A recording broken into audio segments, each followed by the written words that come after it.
এবার কিন্তু আমি চিংড়ি মাছটাও দিয়ে দিচ্ছি। চিংড়ি মাছটা ভেজে দেবো না, এবার চিংড়ি মাছটাও দিয়ে দিলাম। আর কিন্তু এবার এই যে ঢাকা দিয়ে দেবো।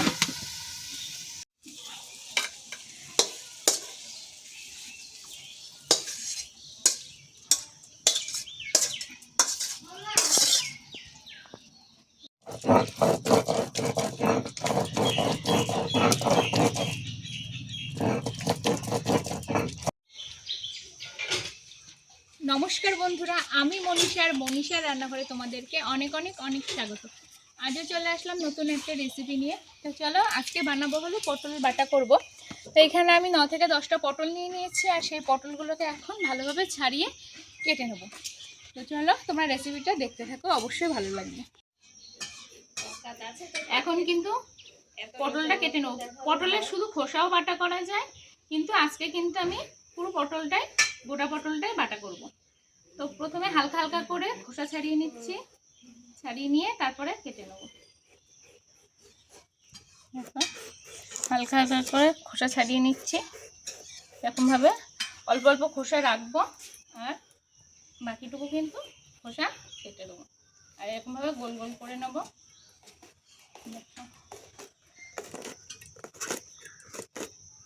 এরকমভাবে গোল গোল করে এরকমভাবে কেটে নেব। এরকমভাবে কিন্তু প্রতিটা পটল আমি কেটে নেব।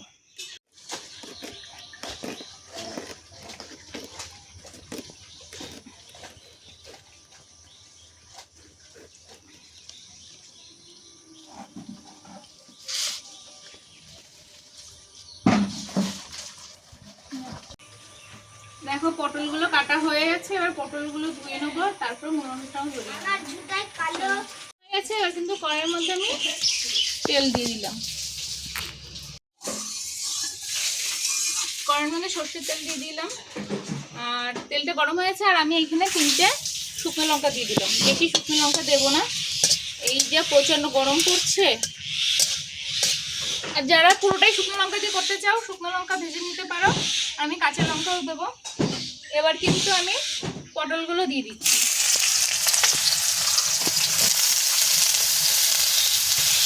পটলগুলো দিয়ে একটু নেড়ে চেড়ে নেব। এবার পটলের মধ্যে আমি এই যে লবণ আর একটু হলুদ নিয়ে নিয়েছি, এই লবণ আর হলুদটা পটলের মধ্যে দিয়ে দেবো। এবার কিন্তু আমি চিংড়ি মাছটাও দিয়ে দিচ্ছি। চিংড়ি মাছটা ভেজে দেবো না, এবার চিংড়ি মাছটাও দিয়ে দিলাম। আর কিন্তু এবার এই যে ঢাকা দিয়ে দেবো।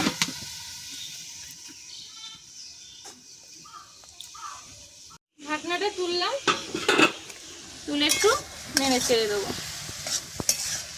দিয়ে এটার মধ্যে কিন্তু এই যে কাঁচা লঙ্কাগুলো আছে, কাঁচা লঙ্কাগুলো দিয়ে দেবো। দিয়ে ভালো করে ভেজে নেবো।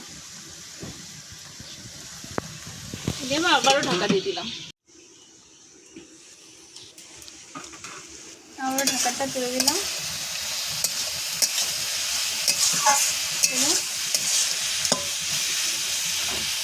ভালো করে লাল লাল করে ভেজে দেবো, আর ঢাকা দেবো না, যেহেতু পটলটা ভাজা হয়ে গেছে। আর এখানে পেঁয়াজ আর রসুন নিয়ে নিয়েছি। তোমার একটা পেঁয়াজের থেকে, এই রসুনের থেকে এই এতটা দিয়েছি, আর এতটা মতন আছে, এটুকু আর দিইনি। তো তোমরা পরিমাপ মতন দেবে। আর এখানে আমি একটা গোটা পেঁয়াজ দিয়ে দিয়েছি।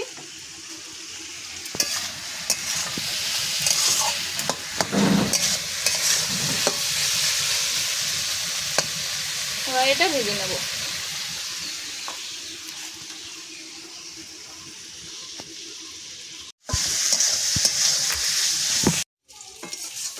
দেখো, পটলটা কিন্তু লাল লাল করে ভাজা হয়ে গেছে।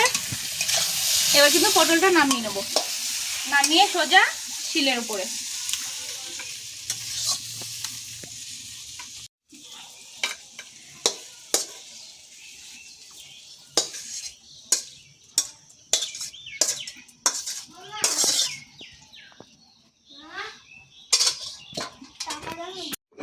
এবার কিন্তু এই গরম গরম পটলে আমি বাটা বেটে নিচ্ছি।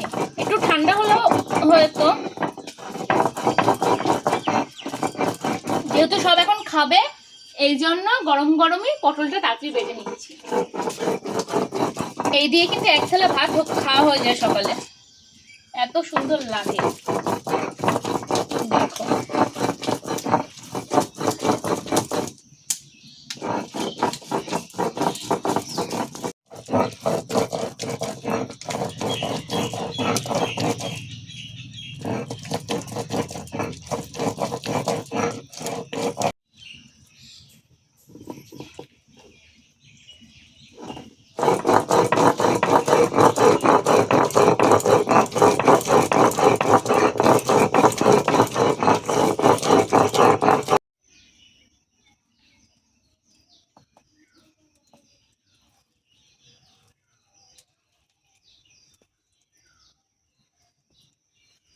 এই শিলে বাটার টেস্টই আলাদা, এত দারুণ লাগে এই শিলে বাটা খাওয়া, দারুণ টেস্ট লাগে বাটার। চলো আমার কিন্তু পটল বাটা হয়ে গেছে, এবার আমি পটল বাটাটা তুলে নিই। দেখো আমার কিন্তু পটল বাটা রেসিপিটা কমপ্লিট হয়ে গেছে। আর এত সুন্দর খেতে লাগে এই পটল বাটা, মানে সকালবেলা গরম গরম ভাতে এই পটল বাটা হলে পুরো এক থালা ভাত খাওয়া হয়ে যাবে সাথে সাথে। যখনই খাও, রাতে, দুপুরবেলা, সকালবেলা, এই পটল বাটা কিন্তু জাস্ট জমে যাবে। আর শিলে বাটলে তার কোনো কথাই হবে না। আর যারা শিলে বাটতে পারবে না, মিক্সার মেশিনে বেটে নেবে, খুব ভালো হয় এই বাটাটা খেতে। তো আজকের রেসিপিটা কেমন লাগলো তোমরা কিন্তু অবশ্যই কমেন্টে জানিও। আর যদি ভালো লেগে থাকে প্লিজ লাইক কমেন্ট শেয়ার করো। আর যারা এখনো সাবস্ক্রাইব করে প্লিজ সাবস্ক্রাইব করে দিও। আর আবার অন্য কোনো দিন অন্য কোনো ভিডিও নিয়ে তোমাদের সাথে দেখা হবে।